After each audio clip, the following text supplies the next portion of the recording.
Freddy Krueger. Celým jménem Frederick Charles Krueger nebo také Freddy Krueger je hlavní záporná postava ze slavné hororové série Noční můra v Elm Street. Freddy je známý díky své sadistické povaze a libosti v mučení nevinných lidí. Narodil se 2. srpna roku 1939 děvčičce Amandě Krugerové. Čím více Freddy dospíval, jeho sklon k násilí a sadismu vzrůstal. V škole se mu všichni děti posmívali a psychicky jej zhazovali.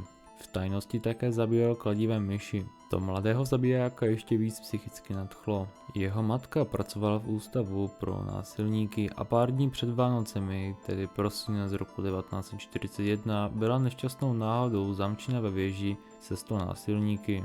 Hlídači zamkli a ve spěchu si neuvědomili, co způsobili. V září roku 1942 Amanda své dítě pojmenovala Frederick Charles Krueger. Poté ho adoptoval Edward Antwod, silný alkoholik s násilnou povahou a často Freddyho byl kvůli jeho bastardskému původu. V dospělosti se Krueger oženil se schizofreničkou a žili šťastný život v Elm Street. Během toho Freddy Krueger vraždil děti ve sklepě a měl abnormálně mnoho důkazů k tomu, aby byl poslán na smrt. Jednoho dne si hrál se svojí dcerou a jeho žena celá zdrcená opustila sklep se slovy "já to nikomu neřeknu", přičemž Freddy ihned jednal a poslal svoji dceru Catherine Kruegerovou do pokoje, že si potřebuje s maminkou promluvit. Ta ale měla namířeno se zvědavostí do sklepa a spatřila onu hrůzu, co tam viděla. Rukavice z noži na prstech, noviny s velkým nápisem, springwoodský řezník a několik fotek s dětmi.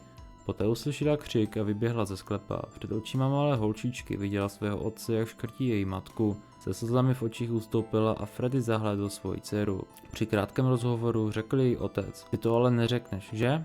Zeptala se. "Neřeknu," řekla malá Catherine. Freddy pokračovala ve svém řádění, až do jeho domu nevnikla policie a uviděla ty strastiplné věci. Vrah byl zatčen a odveden před soud. Bohužel měl toho nejlepšího právníka a vyvrátil důkazy a nesrovnalosti, co mířily proti němu. Rodiče chtěli vraha vidět za mřížemi a ne zpátky na svobodě, a proto vzali zákon do vlastních rukou a jeli do kotelny. Do oken přistály molotovy a Freddy Krueger uhořel. Avšak konec to nebyl, ale úplně nový začátek. Freddy Krueger jakožto hororová postava je velmi odlišný od jiných zabijáků. Není to chodící zlo na zemi jako Michael Myers, posedlá panenka z duší vraha nebo znetvořený vrah s hokejovou maskou. Freddy je pedofil dříve než se stal noční můrou. Pronásledoval děti ve své velké kotelně a zabíjel, čímž ho to nějakým způsobem vzrušovalo neboli dávalo sílu. Freddy se uměl velice dobře přetvařovat a hrát si na hodného, aby zmátl své cíle a poté je mohl definitivně zbavit života. Jako jeden z mála zabijáků umí být vypočítavý a silně zákeřný, co z něj dělá velmi nepříjemného protivníka. Ve snech se svým obětem směje a posmívá kvůli bezmoci.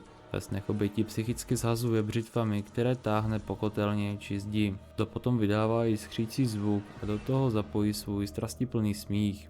Docela zábavným faktem je, že obětem dělá takzvané naschvály. Například oběti nechá s přesvědčením, že mu utekli a pak je ještě vyděsí. Ve snech se s nikým nepárá. Obětem dělá různé nechutné a barbarské techniky, třeba přeměna na červa a jeho rozmáčknutí. Či živá useknutá hlava je tam na denním pořádku. Ve snech je takřka nesmrtelný, ať už useknutá končetina nebo prsty, zabijáka jen tak nespomalí, protože ve snech je možné všechno. Freddy své obětní beránky nejdříve děsí ve snech psychicky a poté je usmrtí. Ale ano, i samotný vládce snů má slabinu. Dokáže být poražen a vyžaduje to velké úsilí. Freddyho je totiž možné vytáhnout ze snu, čím ztratí své schopnosti a může být zabit.